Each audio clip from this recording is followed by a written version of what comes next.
दुनिया से डरते थे तो छुपो छुपो याद करते थे।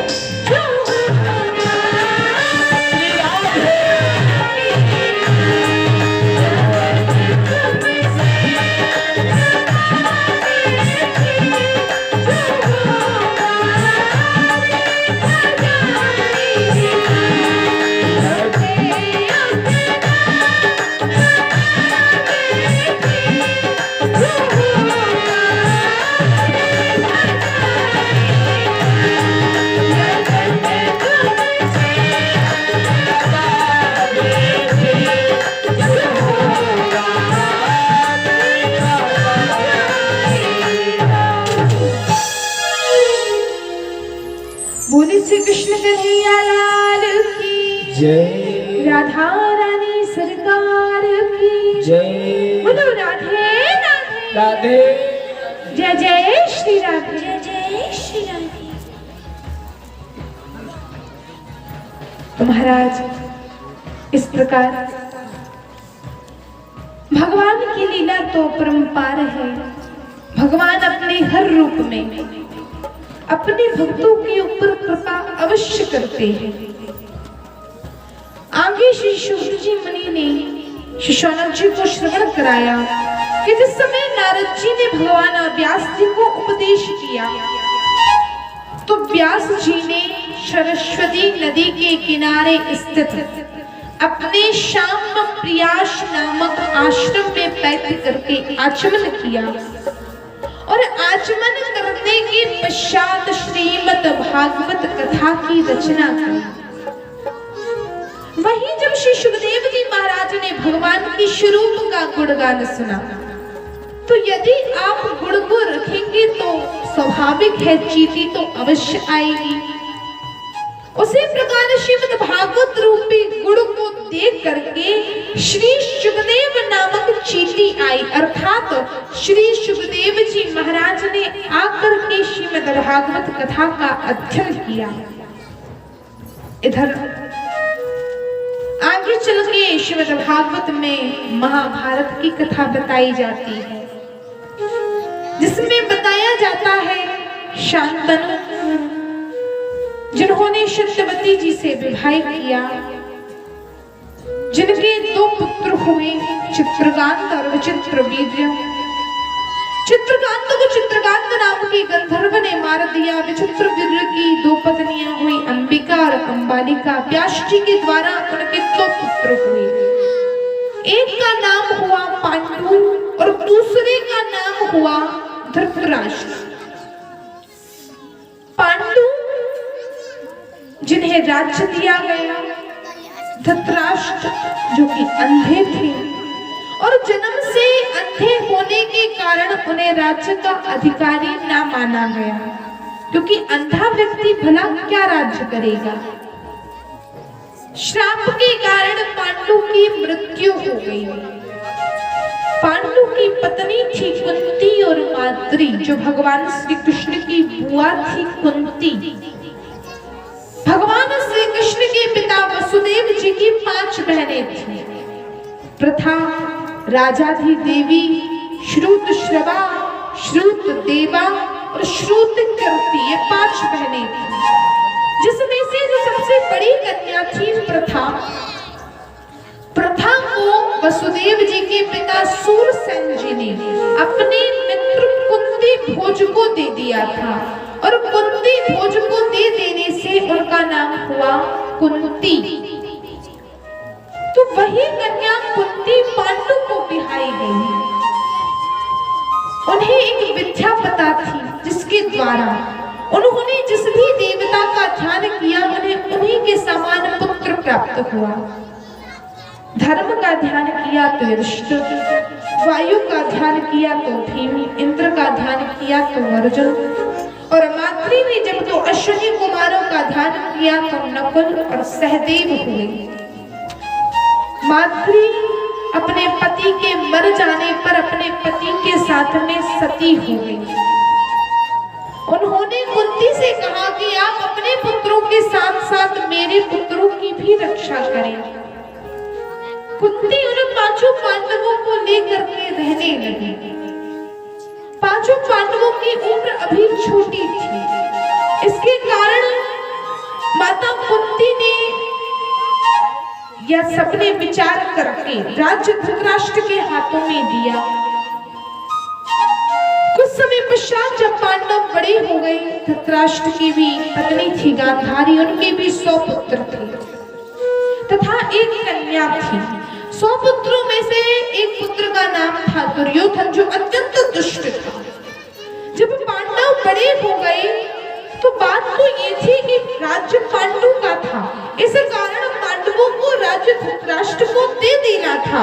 परंतु कहीं ना कहीं उनके मन में भी लालच आ गया, लोभ आ गया और उसके कारण उन्होंने पांडवों को राज्य देना ना चाहा। साथ ही उनका पुत्र दुर्योधन जो अत्यंत पापी था, उसने पांडवों को राज्य तो ना दिया परंतु उन पांडवों को अत्यंत कष्ट दिए। कभी पांडवों को लाक्षा भवन में भिजाकर वहां पे आग लगवा दी गई, कहीं उन्हें वनवास करवा दिया गया। जब भगवान ने देखा कि मेरे प्रिय पांडव कई दुखों से पीड़ित हैं, तो भगवान श्री कृष्ण ने आकर के दुर्योधन को समझाया। भगवान ने कहा, देखो दुर्योधन, तुम पांडवों को पूरा नहीं तो आधा राज्य दे दो। पूरा राज्य तुमसे कौन मांग रहा है? जबकि वास्तव में पूरे राज्य पे अधिकार तो पांडवों का था, पर भगवान ने कहा कि पूरा नहीं तो आधा दे दो, और आधा भी नहीं तो अरे कम से कम 5 पांडवों के लिए 5 गांव तो दे दो। गढ़ किन्नौर देश बंगाला पूना और सितारा, बैठन को हसनापुर दे दो सारा राज तुम्हारा। 5 गांव कौन से? गढ़ किन्नौर, बंगाल, पूना, सितारा और हस्तिनापुर, ये 5 गांव मांगे, बल्कि सारा राज तुम्हारा। पर प्रभु चाहे दारुण दुख देहि ताकि मति पहले हर लई। दुष्ट दुर्योधन भगवान से बोल पड़ा, अरे कृष्ण, तुम बात करते हो कि 5 गांव दे दो, यदि मेरा बस चले तो क्षत्रिय नेवतातव्यम बिना युद्धे न भारत। तुम बात करते हो कि मैं पूरा राज्य दे दूं, पर क्षत्रिय नेवतातव्यम, मैं सुई की नोक की बराबर जगह भी पांडवों को ना दूं ना। नेवतातव्यम प्रेम बिना युद्धे न भारत। यदि उन पांडवों में साहस है तो युद्ध करें और अपना राज्य ले लें। भगवान ने महाभारत के युद्ध का भी ऐलान किया। जिस समय महाभारत का युद्ध हुआ, युद्ध भूमि में कुरुक्षेत्र में सामने से दुर्योधन की सेना आई और भगवान श्री कृष्ण की यहाँ से अर्जुन की सेना पहुंची। भगवान सारथी बन के पहुंचे तो अर्जुन ने भगवान से कहा, प्रभु जी रथ को लौटा लो। भगवान ने कहा, अर्जुन क्या हुआ? अर्जुन ने कहा, प्रभु मुझे युद्ध नहीं करना। भगवान ने कहा, क्यों नहीं करना? अर्जुन ने कहा कि मैं युद्ध कर भी रहा हूं तो किस कारण से? मात्र लोभ और लालच से, कुछ धन को पाने के लिए मैं युद्ध कर रहा हूं, और युद्ध कर भी किससे रहा हूं? अपनों से। दुर्योधन कौन है? मेरा भाई है। यहाँ सामने भीष्म पितामह है, गुरु द्रोणाचार्य है। क्या ये मेरे नहीं है? गुरु द्रोणाचार्य यदि दुर्योधन के गुरु हैं तो क्या अर्जुन के गुरु नहीं है? भीष्म पितामह क्या वे अर्जुन के पितामह नहीं है? क्या वे केवल दुर्योधन के मात्र पितामह हैं? तो मैं युद्ध कर रहा हूं, पर किससे कर रहा हूं? अपनों से। प्रभु मैं युद्ध नहीं करना चाहता। ये युद्ध सर्वथा विनाश देने वाला है, क्योंकि युद्ध का अंत क्या होता है? दोनों तरफ में से जब एक व्यक्ति मर जाए तब जाके युद्ध का अंत होता है या एक का बिगाड़ा हो जाए। तो संभवतः दो में से एक ना एक का विनाश युद्ध में निश्चित है। कहीं भी युद्ध हो, एक ना एक का विनाश दोनों में से होगा। तो यहाँ पर यदि दुर्योधन का विनाश होगा तो भी प्रभु जी मेरी ही हानि है, क्योंकि वो तो अपने ही है, और मेरा विनाश हुआ तो भी मेरी हानि है। भगवान ने अर्जुन को समझाया पर अर्जुन नहीं माने, और जब अर्जुन नहीं माने तो भगवान श्री कृष्ण ने अर्जुन को उपदेश किया। भगवान ने कहा जो हुआ अच्छा हुआ, जो हो रहा है वह भी अच्छा ही हो रहा है, और आगे चल के जो होगा वह भी अच्छा ही होगा। तुम्हारा क्या गया जो तुम रोती हो? अरे तुम्हारा ऐसा क्या था जो नष्ट हो गया? जो आज तुम्हारा है वो कल किसी और का होगा और परसों किसी और का हो जाएगा। अपने हक के लिए जो मनुष्य ना लड़ पाए वो मनुष्य ही क्या है? मनुष्य में इतना सामर्थ्य तो होना चाहिए कि वो स्वयं का हक स्वयं से ले सके, स्वयं के हक के लिए उसे किसी के सामने गिड़गिड़ाना ना पड़े, चाहे वो परिवार वाले हो या अन्य हो। और एक क्षत्रिय का कर्तव्य है यदि वह युद्ध भूमि में खड़ा है तो सामने अपने भी क्यों ना हो वो युद्ध करे। पीठ दिखा के जो भाग जाए वो क्षत्रिय नहीं है। भगवान ने 4 वर्ण बनाए तो चारों को अपने अपने कार्य दे दिए, और उन कार्यों का पालन सबको करना चाहिए। भगवान ने अर्जुन से कहा, अर्जुन तुम क्या कहते हो? मैं मारूंगा? अरे संसार में मारने वाला कौन है? केवल वो परमात्मा है। आत्मा ना कभी किसी को मारती है और ना ही आत्मा कभी मरती है। गीता में भगवान कहते हैं नायम हन्ति न हन्यमाने शरीरे अभवतं न विजानीतो नायम हन्ति न हन्यते। आत्मा ना कभी किसी को मारती है, नायम हन्ति यानी मार भी नहीं सकती है, और ना हन्यते ना ही मर सकती है।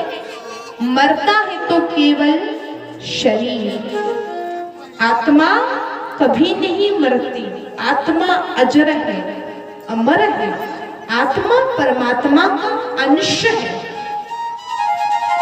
भगवान ने अर्जुन को ज्ञान दिया, अर्जुन ने तब युद्ध किया।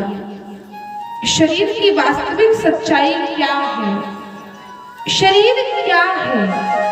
कुछ नहीं, मांस मज्जा से बना हुआ है। जैसे हम लोग घर बनाते हैं तो पहले लोहे की छड़े लेके कर दी, उसी के ऊपर से तार बांध दिए, उसके ऊपर से सब मसाला डाल दिया, तो यही शरीर है।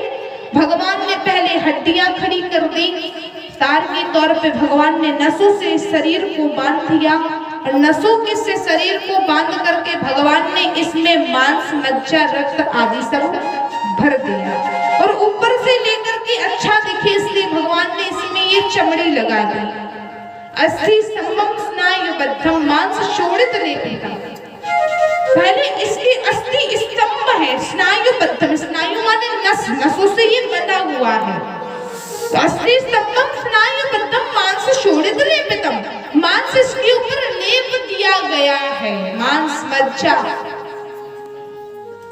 चर्मावनद्धम, इसके बाद में चर्मे से, चमड़ी से शरीर ढक दिया गया है।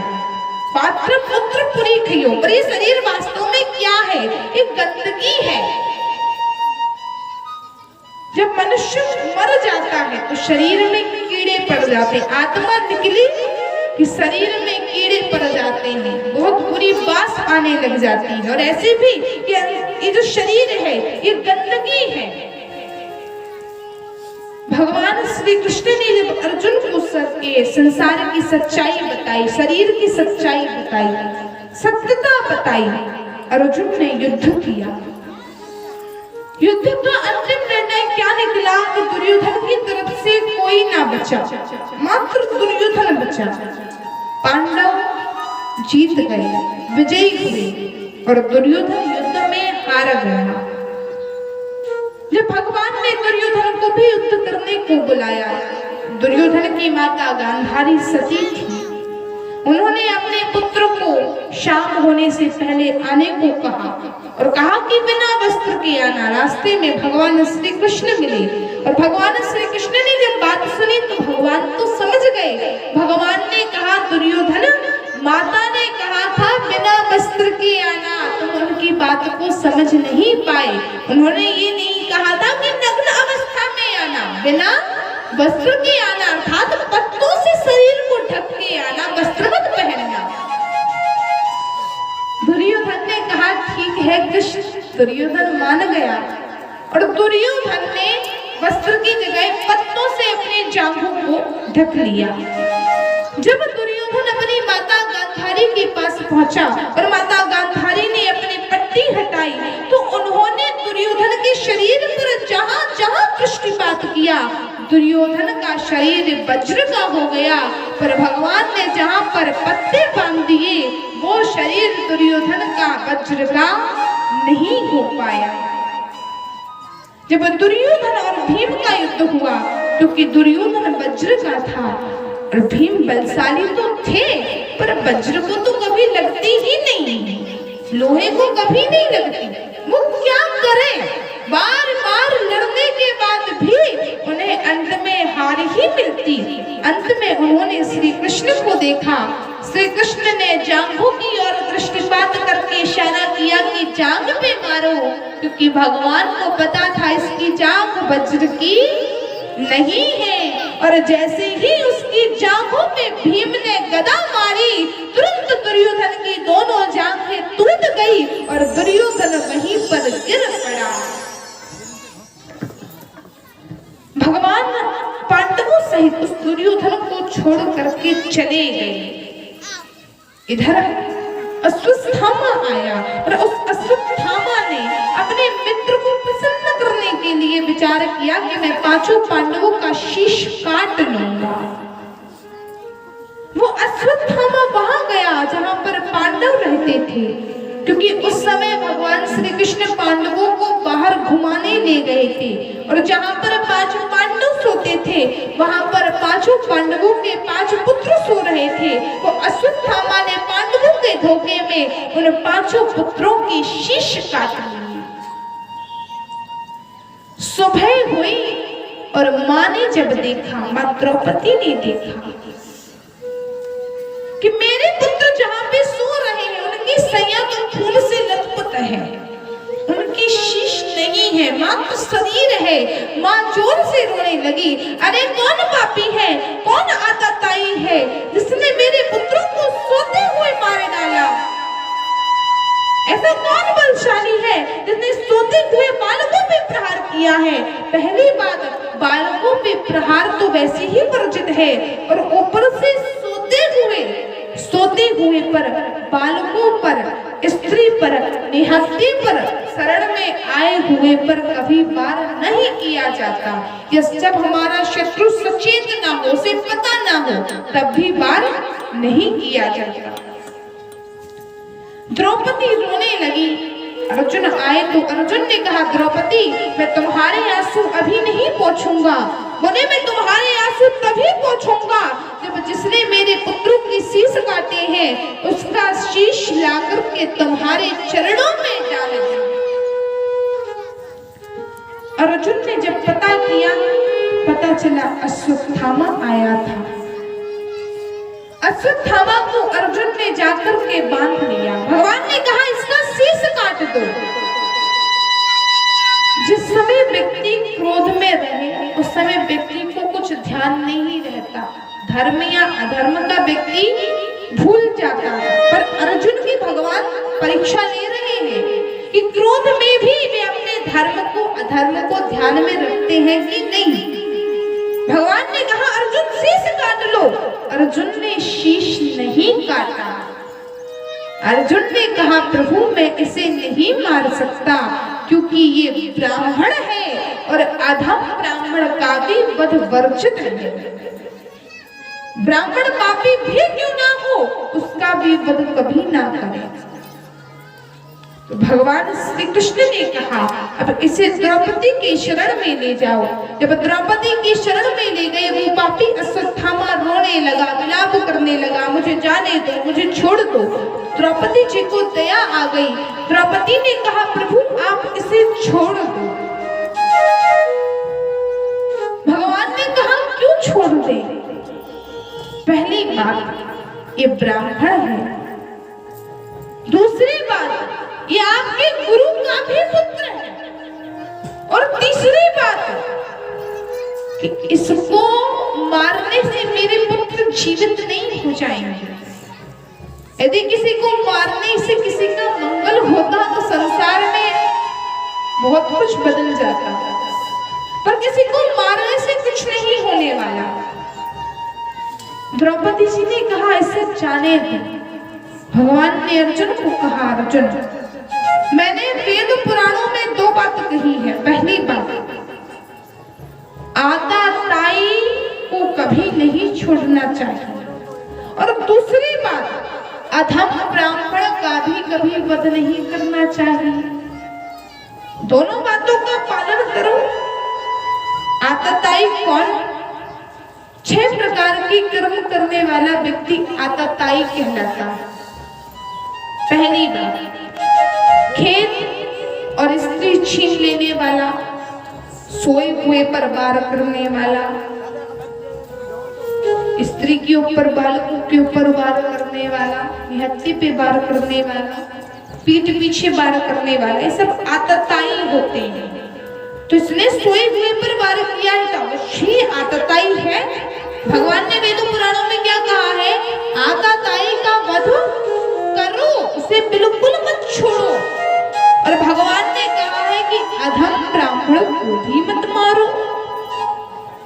आतताई भी है, ब्राह्मण भी है, तो उसका वध करना चाहिए या नहीं करना चाहिए? यदि छोड़ दिया जाए तो वो भी उल्लंघन होगा, और यदि नहीं छोड़ा जाए तो वो भी पाप होगा। तभी अर्जुन ने दिमाग लगाया, विचार किया कि ब्राह्मण का वध क्या होता है। उसे यदि ब्रह्म तेज से रहित कर दिया जाए तो ही यही उसका वध है। उसके ब्राह्मणत्व का तो वध हो गया, वो ब्राह्मण नहीं रहा। तो ब्रह्म तेज का वध कैसे किया जाए? उसके मुख पर जो तेज था उसका कारण थी उसके शीश पर स्थित एक मणि, मस्तक पर स्थित मणि। उस मणि को देख करके अर्जुन ने उसे तलवार से काट लिया। उतना भाग भी सर का जितने में मणि लगी थी काट लिया, जिसके कारण अश्वत्थामा ब्रह्म तेज से रहित हो गया। तो महाराज अश्वत्थामा को भेज दिया गया। शत्रु कितना भी दुर्बल हो उसे कभी कमजोर ना समझे, क्योंकि शत्रु यदि दुर्बल भी है तो भी वो कभी मौका नहीं छोड़ता। और संसार में मौका हर किसी पे पड़ता है, हर समय ऐसा नहीं रहता। किसी समय मनुष्य के पास सुख है, मनुष्य समृद्ध है, और किसी समय ऐसा भी पड़ जाता है कि मनुष्य के पास एक फूटी कौड़ी नहीं रहती। किसी समय ऐसा भी पड़ जाता है कि व्यक्ति अत्यंत विपत्ति से घिरा रहता है, मात्र तिनके के सहारे से स्थित रहता है। तो उस समय दुर्बल शत्रु भी प्रबल हो जाता है। इसलिए वेद पुराण आज्ञा देते हैं कि कभी भी किसी से शत्रुता ना करो। जैसे सांप को यदि चोट दे दो तो वो अपना बदला नहीं भूलता। संसार के किसी कोने में छुप जाओ, आज नहीं तो 10 साल बाद, नहीं तो 20 साल बाद, नहीं तो 25 साल बाद सांप आके काट लेगा। ये सांप का गुण है, कहीं भी छुप जाए, जिसको आपने चोट पहुंचाई है तो वो आपको काटेगा जरूर।